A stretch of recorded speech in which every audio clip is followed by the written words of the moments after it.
Brave 23, no? Kasi klarong-klaro na they are obstructing the truth, suppressing the truth and justice. Ayaw nila malaman ng buong bansa kung paano ni-rape ang pambansang budget ng 3 taon, 2023, 24, and 2025. Patuloy ang panggagahasa sa budget. Now, we have to be very insistent dito sa pagbulatlat dito sa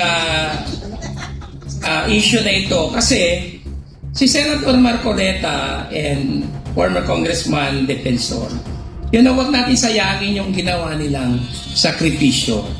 Kaya sila nasa jail, I honestly believe, dahil pinagkaisahan sila at there was retaliation dahil sa advocacy nila. Huwag natin sayangin yung kanilang sakripisyo. Paglaban natin sila.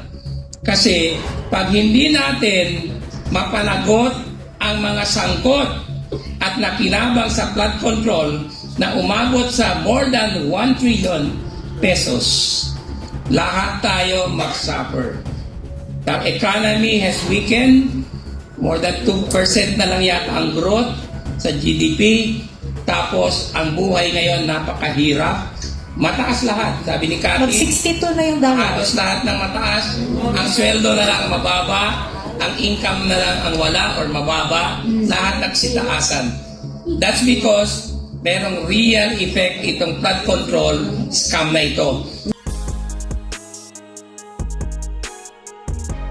Imagine more than 1 trillion na wala sa market, tinatago ngayon, hino-hoard. Hindi nila ginagastos kasi matritrace sila. So wala yung pera na yan, more than 1 trillion sa market. You can just imagine the implication of that. It will not produce enough opportunities, negosyo, and trabaho. Kaya nagsasuffer ang economy natin. That's why we have to insist on the investigation of the flood control scam. Kasi affected tayo directly, hindi lang indirectly, directly. Kaya dapat mabusisian na ito, open na ito again at managot ang dapat managot. Kung nakinabang kayo, pasensya kayo. May maleta raw according to the Brave 23. The people want to know kung totoo yan. Why not give them the opportunity to prove yung sinasabi nilang deliveries? 3 to 4 times a week for 3 years. Can you imagine? Tapos sasabihin nyo, hindi nangyari yan. Come on. Sobra naman yan. 3 to 4 times a week ang deliveries of maleta tapos hindi nangyari. Nobody will believe that. Kaya nga tayo, we are suffering from an image problem abroad.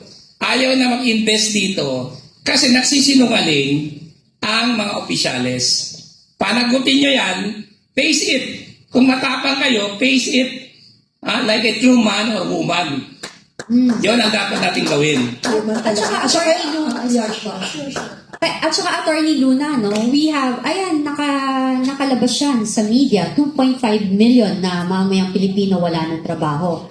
Sa bawat ordinaryong Pilipino, sabihin mong merong 4 na pamilya. Sa isang tao na nagtatrabaho, may 4 sila sa pamilya nila.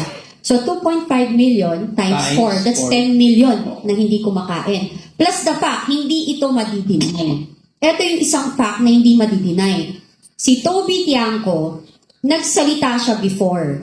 Sinabi niya, nandun siya nung nag-uusap si BBM, si Martin Romualdez, at si Saldico, at sinisitad daw ni BBM, si Martin and si Saldico, na sinasabi na ilang Ferrari, ilang yate, ilang chopper, ilang eroplano, at ilang caviar pang gusto nyong kainin. So alam na alam ni BBM na may kalokohan to. Pero ni isa sa mga yon wala pa rin nakukulong until now. Another one, si Saldico nagpahayag na ng kanyang, nagsalita na siya na talagang may nangyayari yon. At sinusugan, in fairness, sinusugan niya yung statement ni Guteza at nung 18 Marines na totoo yun. Pangatlo, sorry, namali ako sa mata. Magaling na mata ko. yung sinabi ni Martin Romualdez na nasa executive ang desisyon sa paglabas ng budget at saka he will not go down alone. Diba? Yun. Yun lang po. Yvette? Yes po, Yes. idagdag ko lang po kasi itong issue ng Blue Ribbon Committee. Dapat ho ba nagpapatawag na ngayon si Senator Lacson o after pa ng siya bang Blue Ribbon? Si Erwin Tulfo. Oo. Dapat ho ba at this point, ngayong mga panahon, dapat ho ba nagko-conduct na rin siya simultaneously ng hearing or hindi pa po? They're still on break. I'm calling on the Senate to restart the investigation into the flood control corruption. Kahit pa they are performing their constitutional duty as an impeachment court. Wala namang problema yan eh. It's a matter of scheduling. Di ba? Makakampanan pa rin nila yung kanilang mga functions. Walang problema. Ito lang paralyze the Senate. So, restart the investigation into the flood control scam. Kasi yan po ang hinihintay ng taong bayan kahit pa mag-survey tayo. Oo. Susugan ko lang. Attorney, hindi natin sususugan para yun yung sususugan yung lahat yung sasabihin ng natin. Kasi ganito yan. Hinawi nila yung Blue Ribbon. Pinalitan nila yung committee yung chairperson ng committee ng Blue Ribbon. Ngayon, may nakatayo na dyan sa Blue Ribbon. Yun ang according to the script or sa kanilang plano. Pero ang sindak dito, hindi naman umaandar. Yung sinasabi natin, kailan o pwede ba? Kahit sabay-sabay pwede pag gusto. Exactly. Pero sangkatutak ang dahilan kaya hindi nagagawa. Sabi yata Penny, move on daw. Move on na daw, sabi ng chairman.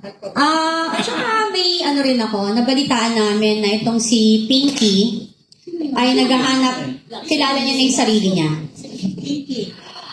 Naghahanap siya ng taning witness. Uso-uso ata dito, no? Na may mga kinausap siya na hinahanapan niya kami ng taning witness para sabihin na ang mga diskaya ay nagbigay ng 250 million pesos sa amin.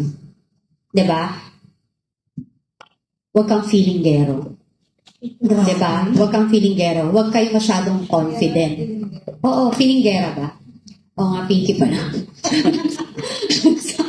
So, ang tawag dito, huwag kayong overconfident. Kasi kung feeling nyo, may mga tao kayo na nakakausap at panic sa inyo, mas marami yung pumapanik sa katotohanan. At ayaw maging kakampi ng demonyo. Ayan, yung Blue Ribbon Committee, Kaso yung bang sinasabi niya, naghahanap ng tanim, ano ba yung gustong mahanap? Farmers? Kailangan. ang hinahanap yung itatanim palang aanihin na. Hindi. Meron din. Mahirap kasi Itatanim palang aanihin na. Hindi, ka-Astra tsaka ka-Penny. Mahirap din kasi magtanim kapag semento yung negosyo, di ba? Ayan, balik tayo dun sa Blue Ribbon, kasi mga kababayan, nakita nyo naman kung paano nila pilit na minamaniobra napigilin ang flood control hearings, di ba? O unang-una, nagpalit tayo ng Senate President para maayos na. Pinilit nila yung pagpalit ulit ng Senate President para mapalitan yung Blue Ribbon Committee Chair para hindi matuloy. Naalala nyo na dapat meron pang hearing na gagawin si Senator Marcoleta sa flood control. Biglang nagsulat nag-issue ang kampo ni Gatchalian na hindi daw legit ang magiging hearing na yon. Kaya ang ginawa ng kampo ng grupo ni Senator Alan Cayetano, nag-file sa Supreme Court questioning the June 3 na proceedings ng Senado. Ngayon naman, eto na, nalipat na yung ako, feeling ko, special request niya yun na siya yung i-appoint ihalal bilang Blue Ribbon Committee chairperson. Kasi yung pamilya nila involved at nakatanggap din na flood control. So, saan ka po nakakita mga kababayan na ang maglilid sa investigasyon ng flood control ay siya rin inaakusahan na nakinabang sa flood control project. Ngayon, kahit po nasa break ang Senate ngayon, pwede po silang mag-conduct ng committee hearings. Kaya mga kababayan, manawagan tayo, dikdikin natin. Dikdikin, ha? Dikdikin, ha? Dikdikin natin ang lahat ng social media natin at ipanawagan natin na ang mga senador ay manindigan, ipagpatuloy ang flood control hearings na naantala dahil sa kanilang calisthenics. O, parang mga gymnast sila ngayon dyan sa, sa Senado, di ba? Kailangan ituloy ang flood control hearings kaakibat at kasabay sa ginagawang pagdinig ng Korte Suprema. Kung ang Korte Suprema ay hindi tumitigil, dapat ang Senado ay hindi din tumigil because you are the last bastion of democracy in the Philippines. Na pero Paano ang pa Senado natatawag ngayon na ano? may Malacanang Senate daw, merong Oh, may Malacanang Senate at may People's May Senate. Senate of the Philippines. Oo. Dalawang klaseng Senado na daw. Oo, dalawang uri. Ngayon dalawang na uri. nagkakaiba, di ba? May dalawang gavel na rin.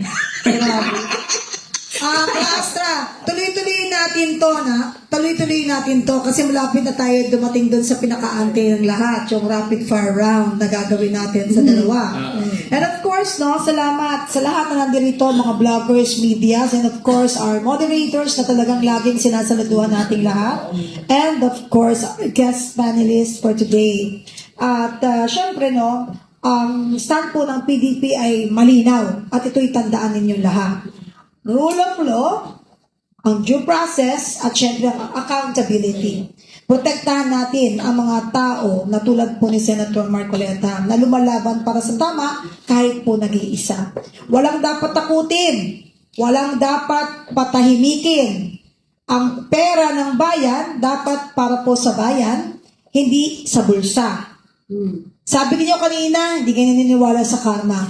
But, to tell you the truth, karma is real. What goes around, comes around. Comes around. At ngayon, mga kaibigan, mga kasangga, kasama, pero walang kakampi, ha? Ayaw natin yun. Dito na po tayo sa rapid fire at marami pa pong itatakil up sila. Habulin natin, pagkakasyahin natin ng 15 minutos para matapos natin ang kumpletong lahat. Eto na, mga ka-PDP, oras na para sa ating rapid fire round. 30 seconds per answer lang, mga panelists. Laban tayo dito, ha? And of course, may mga list of question po para kay Ma'am Cathy and kay Attorney Luna. At pwede na. Game na ba kayo? Game na. Okay. O gusto mo, Yvette, ikaw ang unang magtanong.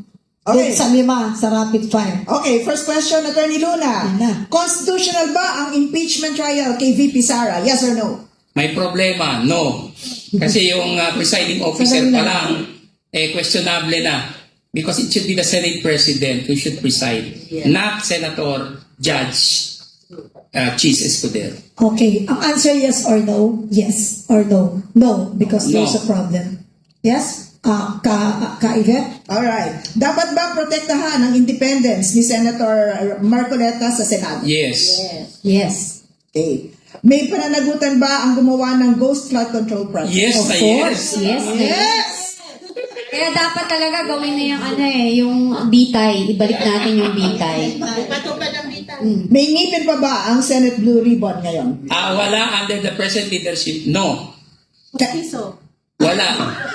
Wala kang hearing eh. Tapos si Erwin Tulfo ang chairman. Paano yan? May conflict of interest. Wala pa pwedeng in middle kasi mali mo naman biglang mag-bounce back si Erwin Tulfo. So the answer is Sandali lang. a big no. Ha? Yeah, sa'yo big no. Big no because he is the chairman. Kung iba ang chairman, baka hindi. Wag lang yung isa pa na dati. Another problem din yun. Okay. Ang sama ng tingin mo. Ang ganda ng sagot. Init ng ulo. Parang nagugustuhan ng ating mga media at ng mga ating vloggers yung sagot ni Attorney Luna. At ngayon naman, susunod naman na isasala natin sa rapid fire ay si Ma'am Cathy. Pangunahan nyo, ka-Astra. Tagal. Tagal. Rapid. Sa Hindi na kasalamin, magsalamin muna ako. Kaya Wala. wag ka kunwari na Hindi maganda pala yung pwede ng sa- mata. Basa! Basa. Miss Cathy, nakakatakot ba magsalita ngayon dahil sa nangyayari kay Senator Marcoleta? Yes or no? Hindi. Very inspiring. Yay! Another question. Political persecution ba ang nangyayari sa impeachment trial? Yes or no? Yes, halatang halata, di ba? Kasi ano siya eh, ano ba yung melodrama? Di ba? Paulit-ulit scripted. K-drama? Paulit-ulit. Okay. Corruption ba ang dahilan kung bakit binabaha pa rin tayo? Yes or no? Of course, yes. Malaking yes. Why? Ano yun? Why? Okay. Dapat bang i-public ang lahat ng Blue Ribbon hearings? Yes. May pag-asa pa ba na matuldukan ang korupsyon sa gobyerno? As long na may political will, walang takot, walang kaibig-kaibigan or kamakamag-anak. Kasi dapat ang loyalty ng bawat leader natin is nasa bayan. Yun. Eto, ako na magtatanong para po sa inyong dalawa, Attorney Luna, Ma'am Cathy. Yeah. Naniniwala ba kayo na karma is real sa mga magnanakaw sa kaban ng bayan? Yes or no? A very big yes. Yes na yes. Ako yes na yes. Kasi kahit anong pilit nilang pagtatakip dyan, yung flood control, yung bagyo, kung kailan nag-start yung impeachment, nagbaha. Di ba? Yun.